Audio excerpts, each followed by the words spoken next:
Hi, Selena. Hey, Nikki. Our little screen is a little fuller here today because we have a special guest. Welcome back, Brandon. Hey, thanks you guys for having me back. I can't believe it's been like since November. That's what we were talking about. Yep, it's Yeah, just saying. It's been a long time. So, for anybody who doesn't yeah. remember, Brandon joined us back at the end of season 6 for a special episode where we talked about designing women, its cultural impact and legacy, and then my personal favorite part, a ChatGPT powered game where we reimagined designing women through the lens of your milieu, Brandon, classic Hollywood. That It's was crazy. really stuck with you, huh? Still think about that from time to time. I still ponder what my choices were and if I was right or not, but it's okay. There's no right. There are shades of rights. All answers are fair here. But Yeah. also, turnabout is fair play. And because of that, we joined you on your show, Front Row Classics, to talk about the Joan Crawford film Flamingo Road, which we both really enjoyed. So, Brandon, do you want to give everybody just a quick, for anyone who doesn't remember or wasn't here last time, just a quick kind of elevator pitch of your show? Yeah, so my show is basically just a tribute to the golden age of Hollywood, although I've expanded that a little bit more. I've been going more into movies of the 70s and 80s too, so it's kind of more of a cinema history type show, but mostly focused on the golden age of Hollywood. But most of my episodes are just me and either a guest or two talking about a specific movie and, just talking about what we like about it, what we don't like about it, what its impact is. But then several times a month, I'll interview somebody. I'll interview an author about a book that they've written about classic Hollywood, or someone who maybe is involved in the film industry. So it's a nice mix, and I'll be coming up on the 10th anniversary of the show in June. So that's wild. Congratulations. That's Congrats. wild Wow. that it's the decade has flown by, but I'm thrilled that it's still going, and yeah, I'm thrilled. I think I said this the last time. It wasn't until the podcast that I realized how many other classic film fans there were out there that weren't over the age of 80. So it's nice to be able to connect with other people on that level. Oh, very cool. Well, we're glad to have you here because we're actually going to do it differently this time. We talked designing women, we do shows and we did designing women, but this time we're actually going to do film, and we're doing kind of a modern day classic, which I had never seen before and just like devastates Selena every time I tell her that. I had never seen it all the way through. So yeah. Yeah. Okay, all right. Well, good. I'm going to tell you what I Yeah. tell Nikki. We're fixing it. We're fixing it Yeah. today. Now I have a Yeah. t-shirt. Selena has a I'd t-shirt. seen large chunks, but just not in the right order, I don't think. Yeah. Well, apparently Well, that does matter. sometimes, You know? depending on the movie, sometimes. Well, this one it does. If you start at the end, it's going to get confusing. Yeah. No spoilsies. No. Well, not yet, but soon. Well, I guess it turns out I am the Thelma to Selena's Louise, and that's what our t-shirts say today. That's what she tells me anyway. But we do have a little bit of a Designing Women tie-in. Bernice mentioned this movie, season 7, episode 4, On the Road Again. So then again, this is where Selena says, we're going to fix this. We're going to watch it. So that's what we're doing today. Selena's going to run us through some background, and then we can talk about our likes and dislikes of the movie. Yeah, and I've worked in a couple of surprises along the way. Just I want to be able to pick your brains, both of your brains, especially now that I know I'm dealing with 2 newbies.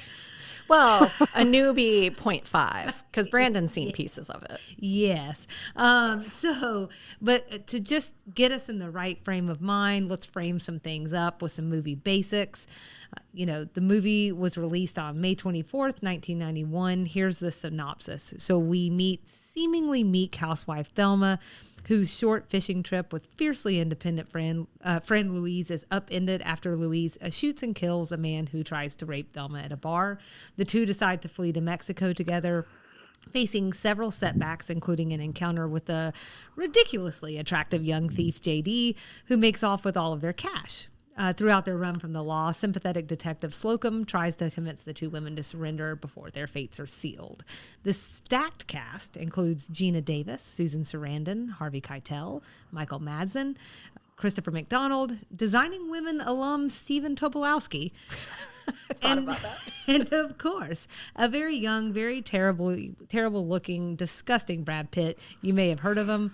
It was directed by Ridley Scott of Alien, Gladiator, and Blade Runner fame, among many, many other movies, and written by Callie Corey, who wrote some underrated personal favorites of mine, including The Divine Secrets of the Yaya Sisterhood and the Julia Roberts Dennis Quaid rom-com dram vehicle, Something to Talk About, as well as the entertainingly soapy TV show Nashville.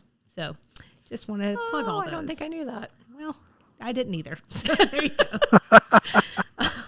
With a budget of $16.5 million, that's $32 million today, and a worldwide gross of $45.4 million, that's $106.4 million today, the movie was considered a box office hit.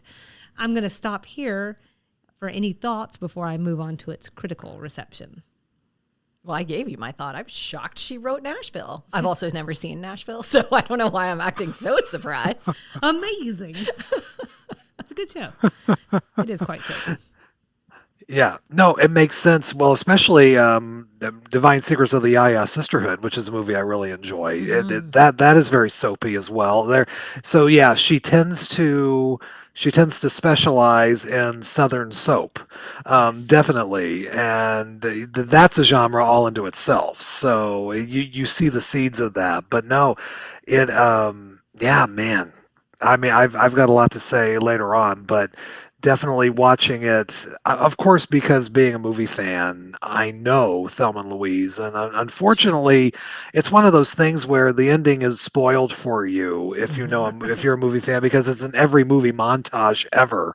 So, but watching it. The full screenplay in linear fashion from beginning to end, I was like, she did a really good job on this, because this could have really been hit you over the head schmaltzy, and it's not. So yeah, I'm really really impressed by that. Totally. And we'll talk a little trivia because there's some things about her that are very interesting as well. I thought you might be calling me on the carpet on some of my facts, Brandon, but maybe I'll breeze through. Everything sounded okay. Well, we'll see. Well, I'm not done yet. So Oh, okay. we'll, we'll see. Hang on. So it was, in terms of critical reception, it was also considered a success, earning 6 nominations and 1 win at the 1992 Academy Awards. It won for Best Original Screenplay by Callie Corey. Other nominations included Gina Davis and Susan Sarandon for Best Actress in a Leading Role, Ridley Scott for Best Director, Adrian Biddle for Best Cinematography, and Tom Noble for Best Film Editing. It also remains an important film. It earned a spot on 3 of the American Film Institute, or AFI's, lists of the greatest American films. Bear with me. Number 76 on 100 Years, 100 Thrills. Number 78 on 100 Years, 100 Cheers. And the film's protagonists were listed as number 24 on 100 Years, 100 Heroes and Villains. I dare you to say that 3 times fast. And in case there is any confusion, they were listed as the heroes on that last list. In 2016, the National Film Registry of the Library of Congress selected it for preservation for its cultural, historical, and aesthetic significance. And I want to say also, it feels important to note, this was a very unique representation for women in film at the time. Brandon, you have the longer lens on film's history here, so correct me if I'm wrong, but this type of role didn't often, if ever, really exist for women, certainly not with 2 women as the leads, not in this kind of shoot 'em up cowboy kind of way. Yeah, I would say the 70s and 80s had been kind of I don't want to say dry spell for women in terms of movies, but if you look at the top actors, and you look at the people who were really really featured a lot in the 70s and 80s, it's people like, it's Jack Nicholson, it's Dustin Hoffman, it's Robert Redford, it's Robert De Niro, it's Al Pacino, Richard Dreyfuss, and on and on and on. And there are great actresses who had hit big for 2 or 3 movies and then weren't able to sort of maintain that. It changed a bit in the late 70s, because you had Meryl Streep and Sally Field and Diane Keaton and a lot of those women who sort of came into stardom at that point. But yeah, you're right. There really hadn't been any kind of though actiony type movie, shoot 'em up type movies with women in the lead. I think Sigourney Weaver kind of broke the mold with Alien, but she was just one. She wasn't part of a duo. So yeah, this was really something unique at the time in 1991. Although, Gina Davis and Susan Sarandon lost out to another sort of female hero in movies that year, which was Jodie Foster in Silence of the Lambs. So kind of a good year for women at that point. Oh, and we'll have some casting what ifs later on as well. That's very interesting. But also worth noting too that Ridley Scott, Alien. I mean, we're talking about someone who really enjoyed and appreciated and lifted up these strong female, actors. I didn't even make the Ridley Scott connection with Alien. Yeah, so that makes sense. Yeah, well, thank you for bringing that up because otherwise it wouldn't have come up. But I did recall that as I was researching again. So I do want to say, not to down my own point there, but all of that said about that unique representation, Gina Davis has been quite vocal about how this didn't change representation for women quite the way she had hoped, or as she put it, we're still waiting.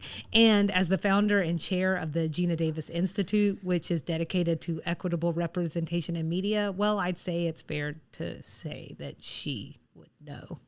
So we'll see. And then I'd be remiss to not mention that the movie sparked quite a bit of controversy as well. Some felt it glorified murder and suicide, and according to an account in Variety, some were particularly upset about the murder of Harlan. That would be Thelma's almost rapist. So,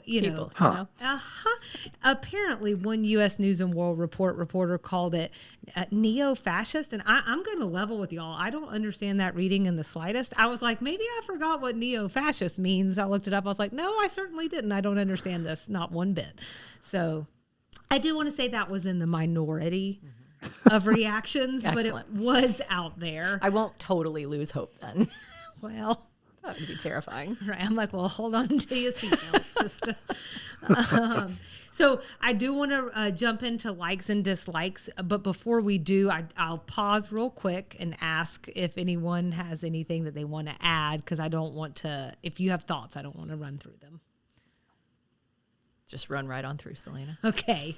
I also want to say, now y'all have already ripped the Band-Aid off, and we know where you are in your watching journey, Nikki. This was your first run at it. We hope you'll see another opportunity with it. Who knows? Brandon, you've now gotten the full scope of things. Yeah. Welcome to you both. The water is warm. But beyond that, now that we know, where you are on that journey, well, I guess, Brandon, you said you had seen pieces of it before. Was it just like randomly catching it? It's a movie that was always on TV in the 90s and 2000s. So I'm sure, and actually looking back, I had seen the whole movie. I just had never seen it because it was always on TNT, TBS, and so you would either pick it up in the middle or you would start at the beginning, but then would have to leave the house and do something. So I think I had seen all of it, and of course I'm sure, some of the content was edited out for TV, so maybe I hadn't seen all of it, but no, it was just something that was always on TV. And so definitely it's just always been in my consciousness. But yeah, it would, Thelma Louise, Shawshank Redemption, it was just one of those movies that was always on TV. So, but yeah, no, but getting to watch it and sitting down in a linear fashion and just really taking it all in, I was really struck by how good and solid of a screenplay it is, and how really well it's all threaded together up until the end.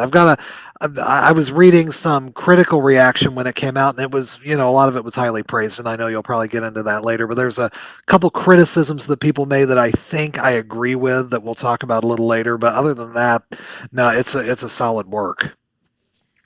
Yes, and I'm definitely interested to hear. I like to pick apart the criticisms and all of that. Yeah. Just it's just a good time for me. So I guess so. I'm the one at the table then that I guess has the story about the first time that they watched it. So I will share. Well, I have a story about the first time I watched it. But it was yesterday. It was yesterday. It wasn't yesterday. It was 2 days ago because I had to watch it in two parts because I fell asleep the first time. How dare you? Understood. So I saw this movie for the first time when I was probably 7 or 8. Okay, let's put that aside. Wow. Shush, shush, shush. We were just living different lives. We can talk about whether that made sense or not at a different time. But the thing is that it had a really profound impact on me. I'm like, I was in therapy immediately. So profound. Yeah, so profound. Honestly, there's no way being 39 now, I'm looking back and I'm like, certainly I couldn't have understood all of this. But I did walk away with some impressions that I would later find to be true in real life. And those are that women are treated differently, and sometimes that means unfairly compared to men. The world is a violent and dangerous place for women, and not in the same way that it is for men. It is this way because we are women, and it is largely this way because of men. Sorry, Brandon, not you. That's all right. So, and then the last thing I'll say, and I just think this is really important, and this is really even then, I was so struck by their friendship. So what I would say is, find yourself a Thelma who will shoot when necessary. I said it. Got you, Selena. A Louise who will rob when necessary. And a ride or die who will drive over the cliff with you because, yes, I said it. That's a friend worth having. So I'm kind of being tongue-in-cheek, but seriously, like, it really did teach me about friendship. And in my case, female friendship. And for me, that's one of the strongest bonds on earth. It taught me that women can be fierce, they can be fearless, they can be strong, smart, witty, funny, absolutely formidable. And this is Hollywood, so they're going to look good while they're doing it. And I told Nikki this already, Brandon, but I actually coincidentally watched this on International Women's Day last month with my friend Sarah. Cool. And as she was leaving our house, I was opening up the door for her to leave, and I looked at her and I said, "I'd drive over that cliff any day with you." And she said, "I was thinking the same thing the whole time." Sisterhood. And so, yeah, and I mean, it really does, like, it struck a chord with me as a kid, as a teenager again, watching it, and still I watch it today, and it really just warms the cockles of my cold heart. No, I totally get it. Yeah. It's funny. Watching it.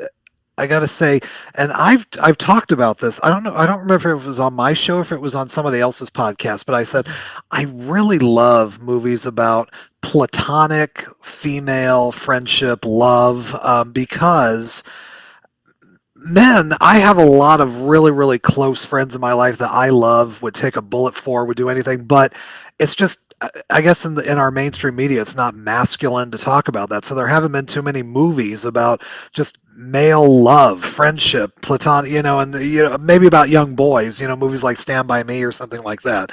But no, I always love seeing a movie like this, or movies like speaking of Gina Davis, A League of Their Own, or Steel Magnolias or something like that. Just really friendships and bonds between people of the same gender, and just that's not because there's other great love stories to tell that aren't romantic or sexual. There's wonderful platonic love stories about friends, and so I love stories like that, and I wish we got more of them. Yeah, I couldn't agree more. And that's a really great footing for the things that you liked, Brandon. So would you like to, I think I really just gave my whole love story there for it. Yeah. So, And you brought tears. And you brought laughter. We went on the journey, Selena. so Brandon, what was it for you that was really working now that you've been able to see the whole thing in one linear fashion? Well, first of all, Gina Davis and Susan Sarandon, they are what work the best about the movie. They have a great chemistry. The performances are great. You identify with them. You are with them the whole way. They never come across as caricatures. I think a lot of times Southern women in film history can be portrayed as caricature-ish when they're being written by people who don't hail from the South. And we talked about that when we talked about designing women. I think that they're great. It is a great supporting cast. I kept forgetting. I'm like, Harvey Keitel is in this. Christopher McDonald is in this. Of course, I knew Brad Pitt was in it, but Stephen Tobolowsky. I'm like, it's got a great supporting cast all the way through too, of just really, really solid people. And Ridley Scott is just a great filmmaker, and it looks fantastic. Just the scenery, and just the open road. I love road trip movies. It's great. I love road trips. Just period. I just think that there's something so free about you and a buddy or a couple of buddies just driving somewhere for days upon days. It gets tired after a while, but those first few days are nice. But yeah, it's everything that just sort of humanly appeals to me. And then just what I had to say, I'm like, really, for 1991. Feminism had been around for a couple of decades by that point, but it really was another stance at feminism in the movies in a way that really hadn't been talked about a ton. I mean, just first of all, it got me about how intense the attempted rape scene was. I'm just like, man, they really went for it there. And it really made you feel the stakes of everything, and you felt Louise's rage when she does shoot him. And then the whole thing about them running because they wouldn't have been believed and their story would have been believed. I'm like, well, that's 20 years ahead of the Me Too movement, so this movie was ahead of its time in many ways too. So it sort of had its finger on the pulse of so many things that we're still talking about today, and that's what grabbed me too. So it's a wonderful looking movie. The actors are great, and the themes, unfortunately, are still timeless. So man, yeah, you all picked a good one. I'm glad that you mentioned the aesthetic, because you're right. It really does Mhm. look good. There's a lot of times when we go back, even, and it's sad to say, I don't like to say that because it's during my lifespan, that I'm Mhm. looking at the early 90s in some movies and going, ugh, God, this looks old. But it does kind of have this like fun, like vintage looking quality to it, Yeah. but not in a way that's like takes you out of it. I think the fact that most of it is filmed outdoors helps with that, so you don't Yes. get Yeah. as many of those touch points. I will say, on the note of one of the things that Brandon's mentioning, so there was so much heaviness in this movie. Selena had prepped me that this was going to be a heavy movie Yeah. for me, and I'm not at a point in my life where heavy movies really sit well with me. This one Sure. actually didn't hit me the same way I was expecting it to. There's a lot of heaviness. The most powerful scene, though, to me was that scene when Thelma and Louise are fleeing, and they're in the car together, and Thelma is like breaking down, and she's like, what are we going to do? We should go to the police. And Louise is like schooling her on the reality of the world outside of her house and what it's really Mhm. like out in the world for women. To me, that was the heaviest scene of the whole movie. That was the one that made me cry, because I know that. I know that world, and I know the reality of being a woman, and I've seen all of the conversations that happen around rape and attempted rape, and it's not always, it doesn't always go the way that it should go based on the facts. And so that scene hit me the heaviest. I mean, the bank robbery was intense. The shooting scene was intense. But this one was like emotionally intense. And it was written in such Mhm. a beautiful way. You see this Yeah. unraveling happening in a super nuanced way for a character like Louise, for instance. And Thelma does kind of exactly what you expect her to do. But then Louise gets out and throws up because she gets overwhelmed. So that was probably the most powerful scene to the movie of the movie for me. But I also really liked the way the movie put together the complexity of the characters. So like they immediately set it up that they're these archetypes. So you've got Thelma. I have to keep looking at my shirt to remember which one's which. Thelma, who is like the housewife, and you immediately think, oh, she's going to do whatever her husband tells her to do, blah, blah, blah. That's the archetype you're expecting. And you get Louise, and she's this, slinging food in a bar or in a restaurant, like crazy gal. You're expecting that. But it's actually Thelma who decides to lie to her husband so they can go on this road trip. Of course, Louise suggested it, but Thelma has that little seed in her head. And then, the rest of the road trip, you see Thelma is coming into herself. Her wardrobe starts to change. She gets a little bit more rowdy and ready to go on the road. So I just really loved that they didn't paint any one character into a corner. And I think that's the complexity of the human experience. And I think that's the complexity of being a woman. And I think having a female writer certainly helped with that. But I appreciated that part of the movie, that you get to see all of those things. And it's not all of one or all of the other, which I think is kind of relevant to your caricature point.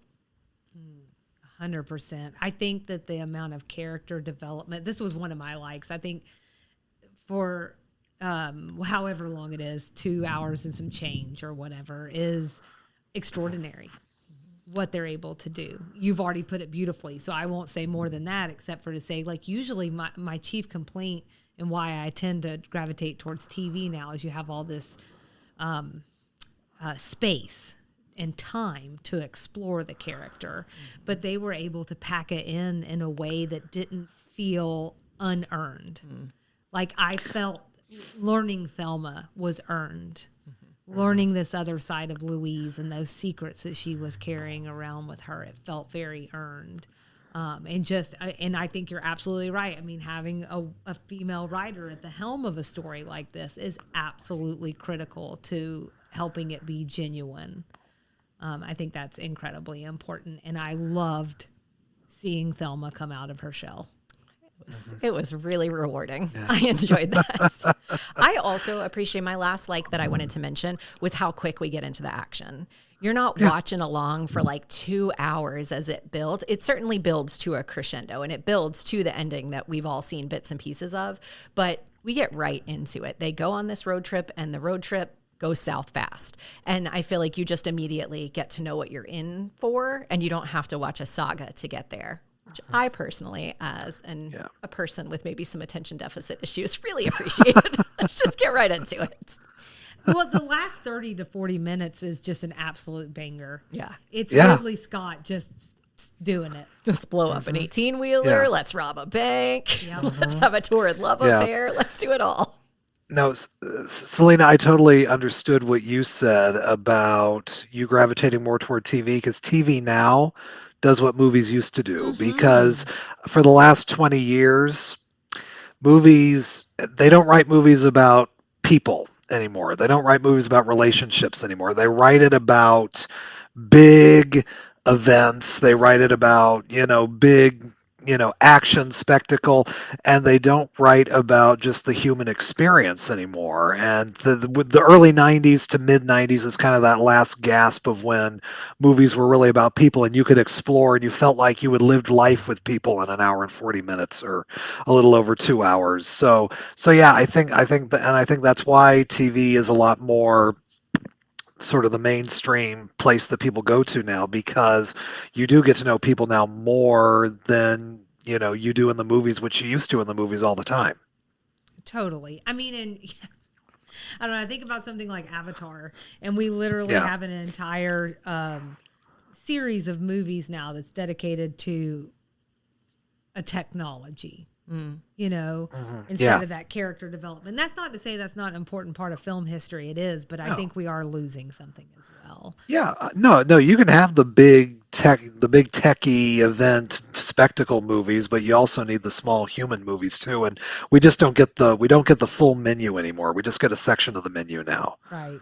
Well, I'm going to be on a soapbox about a platonic male friendship now. That's the one I'm parsing through my brain. That's what I'm stuck on now. Is I'm like, well, we had Toy Story, but the kids movie. We had the Sandlot. Yeah. Oh no. Yeah, Sandlot. Yeah, Toy Story. Yeah. Yeah. Like, why aren't we? But usually it's a movie that's geared toward kids. Yeah. That's crazy. Mm-hmm. Yeah. The closest I can think of is the Paul Rudd.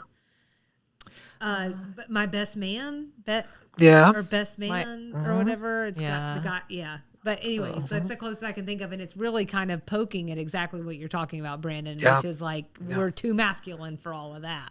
Yeah, we watched The Hangover recently, and I think that falls into a similar category. It's guys, but they're manly guys doing manly things. That's right. Yeah. So, Brandon, is there any other likes that you wanted to share? Oh, I'm trying to. I think it feels authentic from the littlest roles, from just the walk-on parts. You feel like you're really living in that part of the country. You really feel like it doesn't feel Hollywood to me when I watch it. It feels very, very real. I think also what I appreciated was it doesn't. Sometimes when you watch movies from a certain era, it feels like a time capsule. It didn't feel 1991 to me. Maybe only toward the beginning, maybe, but once they hit the road, it just feels kind of timeless. It doesn't feel like you're stuck in any time period. I mean, you don't have people, with cell phones in their hands or anything, so maybe it doesn't feel quite that up to date, but you really can't pinpoint it as early 90s, which I think I appreciated. I totally agree. I wanted to. So my last like is kind of on the line between likes and dislikes, and I will say the reason why is because I actually think the end is a little divisive for some people. I think for some people, the driving over the cliff. Sorry, spoilies. It's like I think for some people that it works for me. So I'll go ahead and just rip the Band-Aid off and say that's my like. But then I think about my aunt actually hates this movie. And the reason she does is because, and I want to share her point because I think it's valid. Her point is, if this had been two men at the helm of this movie, they would have not driven off a cliff. They would have gone down shooting. It would have been Butch Cassidy and the Sundance Kid. So I want to say that I recognize that criticism, and at the same time, I love it. I think it reads like a certain type of bravery. I have other thoughts, but I want to stop there and ask what y'all think. You know what? It's funny. As soon as we talked about the platonic friendship, Butch and Sundance was the movie that I said that kind of comes closest to what I was talking about.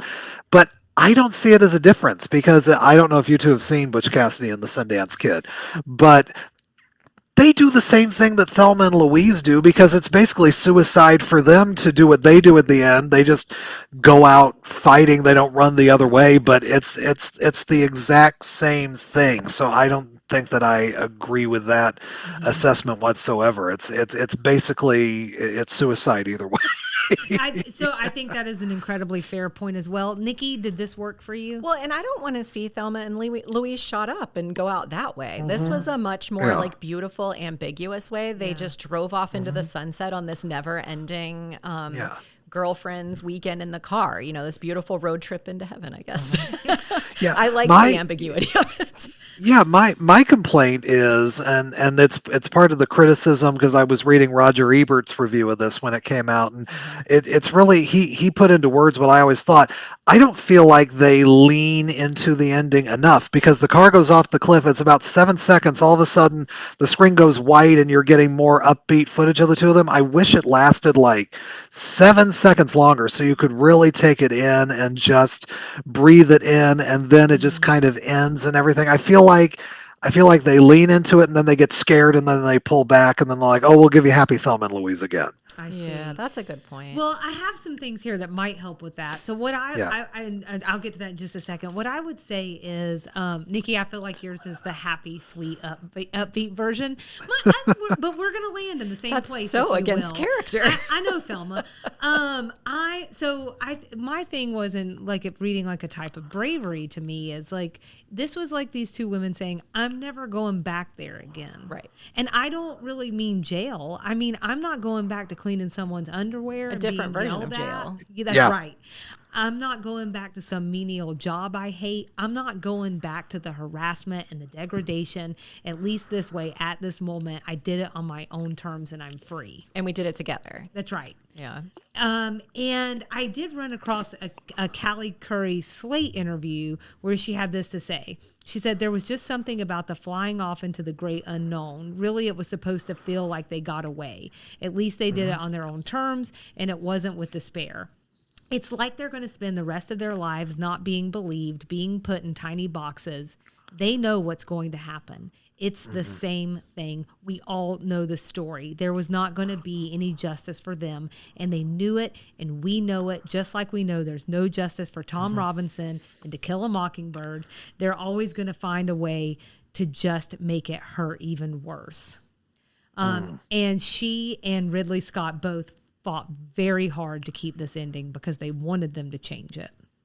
Wow. Which I think is really interesting. This is actually my trivia, but it feels more relevant here. So I'll just go ahead and say that as I understand it, they got that last piece in one take because they were losing sunlight. Right. I read that. And they spent all day filming the helicopters. Perfect. And I think there's an interview. It might be Susan Sarandon who said it. I can't, but Ridley Scott had said if he had more time, that he had considered having Louise push Thelma out of the car as it went over so that she would live. Wow. Oh. And they just didn't have time to do it. Oh, I don't know that I like that. So I don't know if that adds a little color, Brandon, to that last 7 seconds, but that might have been the last 7 seconds he would have gotten if he had had a little bit more time. Wow. Yeah, that's interesting. But no, I would say the other thing that I enjoy is, and I think he gives a great Harvey Keitel. I'm glad that there is at least a male in the film that empathizes with them and knows that they were trapped in that situation and is trying to let things not escalate to where it gets to. Right. Unfortunately, it's already escalated. By the time he joins, it's already gotten that far, and he's only one fighting against however many else he has to fight against. But I'm glad that they didn't at least make every male character in this movie totally unsympathetic. Yes, because I don't think that would be realistic either. Yeah. You know, and I think maybe that is a good segue. If we're okay to talk now about dislikes, does this feel like a good time? Yeah. Okay. Brandon, do you want to start us off on this one? Well, I mentioned the main one. I mentioned that I felt like the ending just happens a little too quickly, and then all of a sudden it just ends. Uh, it's hard for me when I watch this to dislike a whole lot. Like I said, sometimes some of the male characters, feel a little too unsympathetic, and I know that, I know that certainly some of those males, if you look in reality of how we are sometimes, it is true to life. But yeah, I feel like maybe just a couple of more men could have been on their side. But I really didn't have too many dislikes in this because I thought that it's heavy when it needs to be heavy, but they allow you to get the chance to breathe and have a little bit of fun when you need to, so that it's not always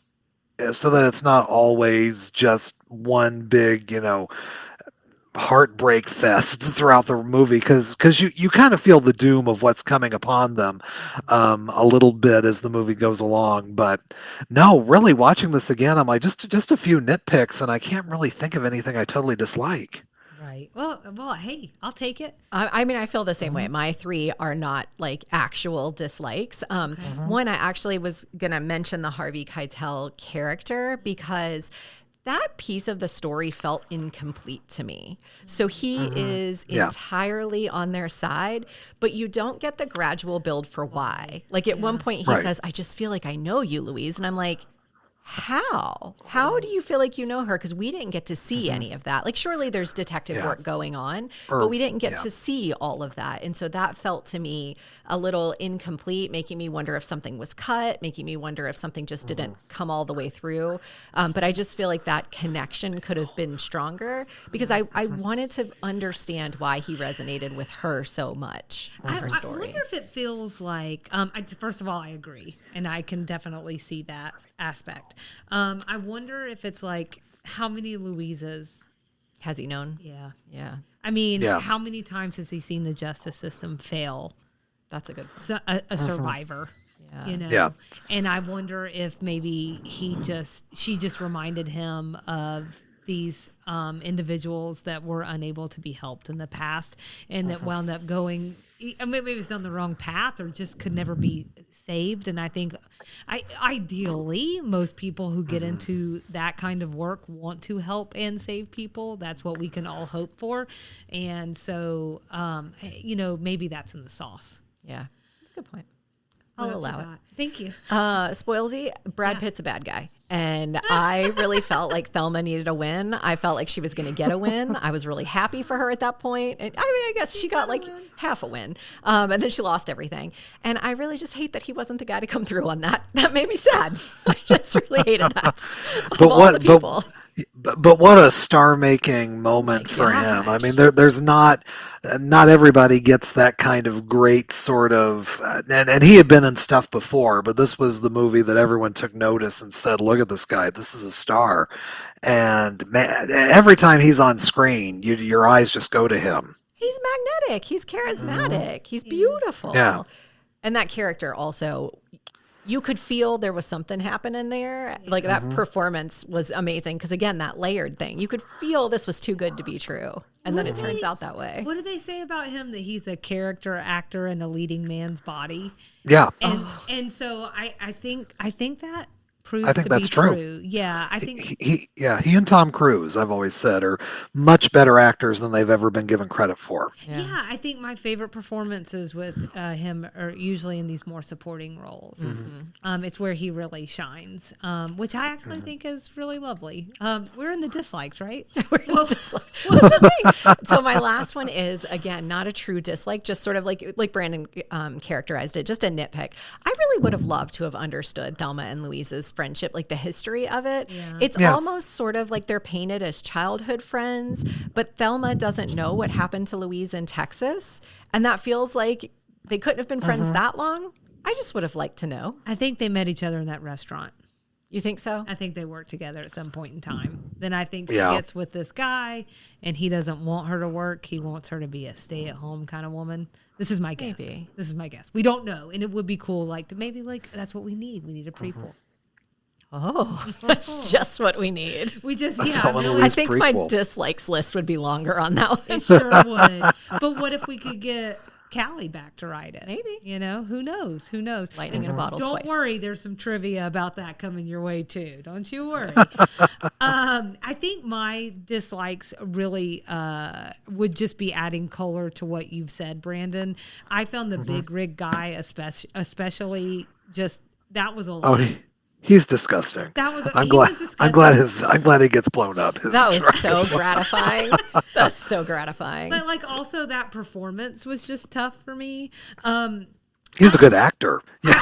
I was struggling with some of the things that he was saying with my 2025 blinders on. And I was like, oh, Lord, no one talks about that. And then I remembered the things that people have shouted at me from moving cars Yeah. or shown me without permission or Yikes. invitation. And It's I a was thing like, that you know happens. what? This is probably pretty accurate. It happens. You're right, Brandon. He should have gotten an Academy Award. And then the last thing I'll say is like, this is not a dislike. I just wasn't exactly sure where to put it. You mentioned, and I do agree, this movie does give you levity, but it is also a hard watch. And that's the purpose. They want us to feel uncomfortable, and they did the job. I think I was uncomfortable a number of Many times. times. Yes. And I think that's also true because the world is an uncomfortable place, and that can be especially true depending on your circumstances. So they wanted us to know that Louise was in a mentally and emotionally abusive relationship, that her husband was not a good guy. They want us to learn that Thelma was carrying around this trauma. They want us to see and to feel what it's like not to be heard, to be sexualized, traumatized, victimized. But on the flip side, those things they help us understand where we are as the audience and where we end up with Thelma and Louise by the end. They're so over it. They need a new word for over it. They just weren't completely awake to it until they got that taste of freedom. And I think the way that's sewn into the movie makes that hard watch so worth it. Yeah. So even my dislikes alike. What can I say? Do I get to do references now? You do. Brandon, I have a surprise for you. Okay. I have a game. I have another Oh, game. okay. So Selena had suggested we do references. And then when we started checking around, there aren't that many references in this movie. So one thing we do on our Designing Women coverage is LBT is a pop culture junkie. So every time she mentions something sort of pop culture-y that we weren't aware of or that we feel like our listeners might not be aware of, we dig into. This movie, like you said, is almost like intentionally not a stuck in time moment. So we don't get a lot of those. So what I did instead was looked at a list of things that reference Thelma and Louise. And then I went to ChatGPT and had it help me write some clues. And I'm going to have you and Selena work together on this. We'll see how quickly it goes. If it moves really slow, I'll abbreviate the game just in the interest of time. But if you guys can get 3 of them right, I'm going to send you both a gift card for Starbucks. I don't know if you're a coffee drinker. We can talk about that offline, Brandon. But I'll send you a gift card to something so you can grab a beverage on your next road trip. Fantastic. But so what we're going to do is I'm going to read you a clue, and I want you guys to try to guess figure out what the answer is, and they're in categories. So like the first round is TV edition. So this is going to be, the first one's going to be a TV show. If you can name the episode, that would be fantastic. So clue number gosh. 1 is 4 bar buddies hit the open road to find their manhood, but one of them compares their journey to that of 2 famous outlaws who also happen to be women in a convertible. You have the look of a guy on Jeopardy who knows the answer already. Are you clicking? It's my favorite show. It's Cheers. And Norm says that line. It's Cheers. He knew it already, so it's Get Your Kicks on Route 666. Did you know that one? Well, yeah, when he said that, I remember that I had looked up a list of references for this category. Did you read them all? Oh, here's the well, yuck! I didn't know there was going to be a game. She spoiled it. Well, but here's the thing. I'm just really glad to have Brandon as my partner. Well, I know Cheers. We'll see how well I do. But All right. Well, since he was so fast, I'm going on to clue 2 in this category. Okay. This one might be a Selena one. In an early episode of Gilmore Girls, this character delivers this sharp line. I'm sorry if you thought we had some kind of deep Thelma and Louise thing going on here, but we didn't. Paris? Nice It job. sounds very Paris. It sounds very Paris. I think my delivery helped with that It personally. it was the facial expressions that really. So yeah, that was after a tense exchange with Rory. She's saying, yeah, she's not Thelma and Louise. yeah, it's I Rory. would. Yeah, I wouldn't have known that one. Well, I'm here for you. this one might be a Selena one too. Let's see. A test drive takes a wild turn when one character gets way too into the thrill of the open road. His inspiration, a famous cinematic cliffhanger, but the other guy's just trying to get the car back in one piece. Oh gosh, You don't know it? I don't know. I'm like Friends. Nope. Seinfeld. The episode was The Dealership. So the car salesman urges Kramer to just go for it like Thelma and Louise. Oh, Casey's going to be so disappointed in me. I'm disappointed in you because when I looked up the episode, it's Putty. Oh, Putty. I love him so much. Okay, let's see. You guys have gotten 2 so far. Okay. Right? Okay. So the second category is music and pop culture. Clue 1. 2 pop icons go on a diner to prison spree in a 2010 music video, complete with a convertible and a phone call from jail. I don't know. Brandon, how are you on your 2010 pop music? 2010. Oh, I'm not- music videos. 2010. Who would have been? Is Beyonce one of them? Oh yeah, that's a good. Is it Beyonce and Gaga? Yeah, Brandon, Okay. that's amazing. Okay. No, I'm not as bad as I thought. That was amazing. Beyonce and Lady Gaga and Telephone. Yes. Okay. Yes. Brilliant. That was brilliant. Let me see if I have another. Since you guys have gotten 3, we don't have to keep playing the whole game, but let me see if I have a fun one for you. That's gonna really go nicely with my trivia, by the way. So thank you. Oh, is for it? that. Good. Yeah, I really should have known that one. All right, I'll do one more. Okay. On this reality competition show, 2 drag queens dressed up like Thelma and Louise for a photo challenge. Spoiler, they looked fierce in that convertible. It's got to be. You got It's gotta be RuPaul. For your Yeah. life. Yeah, Yes, it's gotta- RuPaul's thank Drag you. Race. Trixie and Katya in the All Stars 3 promo. And they literally just recreated the movie poster. That's funny. That sounds like a really good time. It wasn't bad. I looked into it. But there were some other, like I was going to ask you guys about a commercial for Bing. There was a 2010 commercial that was inspired by Thelma and Louise. The NBC dramedy Good Girls. I only watched some of the first season, but that's very Thelma and Louise coded. And then the last one was the Something Bad video by Miranda Lambert and Carrie Underwood. It's all very Thelma and Louise. Thelma and Louise. So well done. Brandon, we'll reconnect on whether you're a Starbucks guy, but I will send you guys a little something for your next road trip. He's like, "Where's my cookie?" You guys are talking about. I'm going to go downstairs and mail you a cookie right now. Wouldn't that have been Fantastic. amazing if she was like, "Ed, just look behind you." And look under your seat. Dang it, Selena. Why do you got to tell him what he can't have? That's life, you know. No. That's what I Louise says. I love coffee, so it's Oh, fine. perfect. Yes. There we go. All right, Selena, you want to take us into your trivia? Yeah, so Brandon, I was especially hoping that you'd enjoy this next category because I feel like just in doing the last movie that we did together, I can tell that you were just really well versed in the background and what's going on around the movie as well. I will say a caveat here is that we do sometimes refer to this as half-ass internet research. That is We're also getting really good at it. Yes, that is also a direct homage to the Ringers Rewatchables podcast, or known as Ripping Them Off in a very loving way. With that in mind, I hope we're ready to dive in. I have a curated list of trivia that falls into 3 buckets. General, what I'm going to call love bites, and casting what ifs. So we'll start with the general category here. So according to Screen Rant, when trying to find a director, Ridley Scott had to cycle through 5 people, all of whom said they had a problem with the women. At a loss, Scott eventually decided to take on the project himself, apparently with the encouragement of Michelle Pfeiffer. So Michelle Pfeiffer. We were having, it's funny. I love Michelle Pfeiffer. Oh, yes. It's funny that this is like a feminist tale that had some feminist things going on in the background. I think that's called meta, right?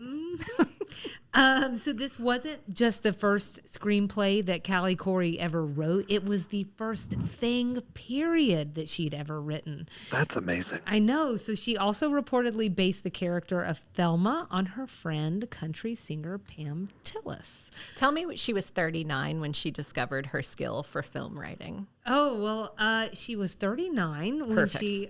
There's still hope for me. Wow, I haven't thought about Pam Tillis in years. I hope Callie has. Can't say that after today, Brandon. No. Wow, it's funny. I'm not necessarily I don't dislike it, but I just my tastes do not trend toward country. But my dad and my sister are, so I grew up with country around me all the time, and so yeah, Pam Tillis was one of the favorites in our house in the '90s. Yes, Totally. I think after I read that, I went and queued up some Pam Tillis. So, and I can see it too, honestly. So Gina Davis and Susan Sarandon were taught line dance by Patsy Swayze, Yes. as in That's mother glorious. of Patrick. So Glorious. I thought that was fun. According to The Hollywood Reporter, there was an attempted Thelma and Louise musical with Evan Rachel Wood starring and songs by Nico Case. There were also rumors of a modern-day remake that allegedly had Beyoncé and Lady Gaga attached. wow. To take on the titular roles. So I wonder if that translated into a music I was going to say, was that video. just the music video? Well, How would you do that final scene on stage though? Wow. yeah, I mean, well, I think that's where they're able to get a little bit more creative. Yeah. But I mean, it's not the yeah, same. I mean, they've done Back to the Future as a musical and make the DeLorean fly and disappear, so you can do anything on stage now. I'm not but super yeah. creative. I was like, Brandon, they could just take a model car and just hang it from the ceiling and drive them off stage. Seems easy to me. I don't know. Well, but the point of what we were talking about, what makes this movie so grand, is all of the outside and everything. And I think, Gina Davis, I didn't write this down or anything, but she's come out and just been like, please just don't touch it. Just leave it alone. Just leave something alone. That would be great. Stop. And she called me. She said, Selena, stop spreading these rumors about prequels. We're not doing it. So... Sorry, Gina. The famous over the cliff scene, I mentioned this earlier. They only have one take. And then any thoughts before I move on to Love Bites? Those were all my generals. No, go ahead. Okay. I don't want to see the musical. Okay, well, you don't get to. Thank so you. I hate to tell you. So Gina Davis and Christopher McDonald, this is who plays Thelma's husband, or also Shooter McGavin for my Happy Gilmore heads out there. I ran into him at an airport once. Oh, did you really? Was he nice? Tell me. He was nice. Well, I didn't really talk to him. We were outside. It was in Providence, Rhode Island. I was visiting a friend who lives in Rhode Island, and we were both sitting out there waiting to be picked up by the person, and he was like the next bench down, but I didn't want to bother him. But yeah. Wow, He's very distinct. Yeah. I don't think you so. miss Christopher McDonald. No, I thought you were going to say Yeah. Shooter McGavin, but yeah. Yeah, you don't miss him either. And you probably won't miss him when the sequel comes out. You know what I'm saying? But he and Gina Davis were engaged in 1984. McDonald said making the movie with his old flame was great. It was really cathartic. I noticed I didn't see any quotes from Gina Davis on how great it was. Just gonna throw that out there. Gina Davis is a little bit of a thread in our love bites category. She had a second love story associated with the movie. Apparently, she separated from second husband Jeff Goldblum a day after filming Wrapped. I forgot that they were married. Neither commented on the split, but gossip columnist Liz Smith reported Davis as having gone bananas for the young Brad Pitt, the gross one. Wouldn't you? Jason Priestley, a.k.a. Brandon from 90210, who was friends with Pitt at the time, wrote in his 2014 memoir that they did indeed have a real life affair. Wow. So, I don't know. These are real Jeff people. Goldblum to Brad Pitt. Right. She's got range. She's from Chris McDonald to Jeff Goldblum to Brad Pitt. Man, those are three very different guys. Very different. Yeah. Well, I like it. Who knows how love's going to bite? Casting what ifs. So this is always my personal favorite category to see who was up for roles. Again, this is another homage, casting what ifs to the rewatchables. So I just want to give them credit for these category names. But Meryl Streep was attached to it with two different actors at two different points in time when they were pulling things together for the movie. Originally with Cher, who turned it down to focus on her music career, but also at one point with Goldie Hawn. They would, of course, go on to a movie that you love, Nikki. Of course. Death Becomes Her, the following year. That's become a musical. Which has become a musical, because we can't just leave classics alone. Did you see the musical, Brandon? I have not seen it yet. I have friends who saw it and said it was fantastic. Oh, well, That's a shock. Yes. It's a shock. Yes. That's great. I'm happy to hear that.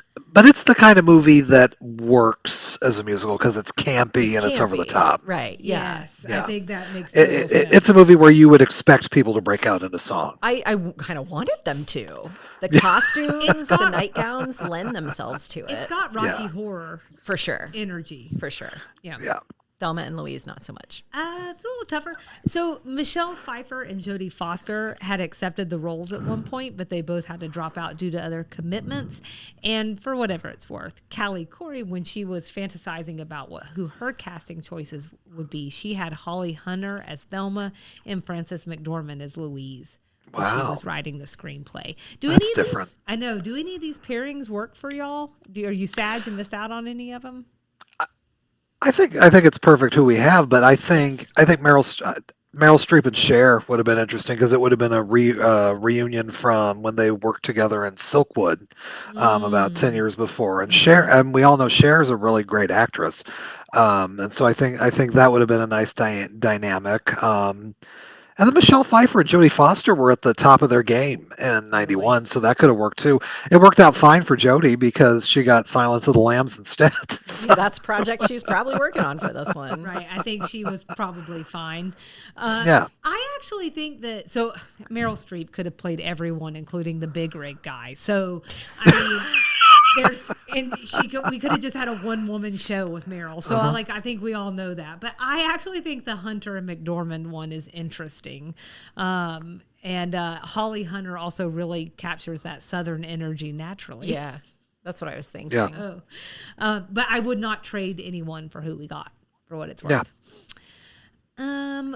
William Baldwin initially cast in the Brad Pitt role. Just going to share that. George Clooney and Mark Ruffalo also auditioned. Clooney came very close. This has come out again recently. He laments over this from time to time, and him and Brad Pitt poke at each other a little bit over it. Robert Downey Jr. had it for a minute, but really thought he was too short compared to Gina. Gina Davis and Ridley Scott have both claimed to pick Brad Pitt. Of course, this is the role we've already talked about that put Pitt on the map. So there you go. I mean, literally, people were like Thelma and Louise, Cliff, Brad Pitt. That's the order they talk about. So, Nikki, I wanted to mention this because you have been talking about when it comes to Harvey Keitel's role, like something was there that was missing. We do know that Catherine Keener was cast in the role of his wife. Her only scene was cut, but available on the special edition DVD that was released back in 2003. Just to say some of that context and color was lost. Don't know what it was, but we lost out on that. Chris Christopherson was offered the part of Jimmy. This is Louise's boyfriend, love interest. But he turned it down, and it eventually went to Michael Madsen. So I'm out. I did it. You did it? Oh, Michael Madsen. That's another guy. I was like, every well-known actor from the '90s was in this. Totally. And then he's kind of, him along with Harvey Keitel, they feel like this very like, oh God, now I'm going to, True Romance, last something Hollywood. What am I? Quentin Tarantino. They're like a Quentin Tarantino pairing that are in this movie as well. So. Well, it's funny how Keitel plays such a sensitive, very well thought out guy on this one, and then a year later he's playing Whoopi Goldberg's boyfriend who's trying to kill her in Sister Act. It's a nice range for him. I was just thinking about Sister Act. Yeah. Oh my God, I hadn't put that together. Yeah. It's a classic too. Yeah, Harvey. it is. Just a little trivia about me. Harvey and I share the same birthday, May 13th. Not the same year, but the same birthday. So, Congratulations. we have a lot in Cool. common. Deion Sanders and I have the same birthday. Brandon, Ringo Starr. there you go. Look at us. Look at us. And what a pairing all that would be as well. We'll put all three of them together. Okay. Well, that's Are all you for done? the trivia. Okay. Yeah. Well, thank you, Brandon, for joining us again. I hope this was fun for you. I know it's late. It was a ton I of know fun. It's a school night, but thanks for doing it. It's not as late for me as it is for you two. We're still standing though, you know it, Brandon? That afternoon. Yeah. And behind the scenes, we've got another recording to do. So We're together. We got this. We got this, Brandon. We're got on this. it. We're counting. We can hold each other up. Yes, exactly. So because Brandon just mentioned that, I was going to say we're going to be on Brandon's show soon talking about the movie Jezebel, which, spoilsies was new for me too. So this is a first watch all the way around on these things. Brandon, is there anything you want to add about that in terms of when we can expect that episode or when people should tune in? That will be, so we're recording it at the same time that we're recording this episode, but it will be a few weeks out. Actually, a week from the time that we're recording this, I'm going to be in Los Angeles covering the Turner Classic Movies Film Festival. So I will be there. So I'll be there for about a week, and then it will be released sometime in early May. So that's when your listeners can be able to look out for it. Awesome. Thank you. So then for our part, this is our last Sweet Tea and TV episode for a while. We finished the drill. I dragged Selena across the finish line on Designing Women. So we're going to take a beat now. We're going to give some thought to our next idea, which I think we got a fun idea in the works. I think that's probably all going to come together. We're thinking the fall. I'm looking at Selena, so she shouldn't throw something at me. We're thinking the fall. But between now and then, we'll probably pop in a time or two. But everybody always knows the drill. Instagram and Facebook at Sweet Tea and TV, TikTok at Sweet Tea TV Pod. We're on YouTube at Sweet Tea TV 7371. Our email address is sweetteatvpod@gmail.com. And our website is www.sweetteatv.com. Brandon, do you want to plug all your socials? Yeah, you can find me at Front Row Classics, anywhere you can find your podcast. I am on Spotify, Apple, Amazon, all of those places, but you can find me on Facebook at Front Row Classics Podcast. I am on Instagram at FRN Classics Pod. I am on Twitter, X, whatever you want to call it, at FRN Classics. I'm on Blue Sky at Classics FRN. And then if you have any questions, if you have any suggestions, any hate mail, you can send them to me, classicsfrn@gmail.com. You're so much more accommodating than us. We're always like, anything you want to send us, as long as it's nice. If it's nice, we want to hear it. All right, Selena, do I get to say it this time? You know what that means? You know what that means, Selena and Brandon? What does that mean, Nikki? We'll see you around the bend. Bye.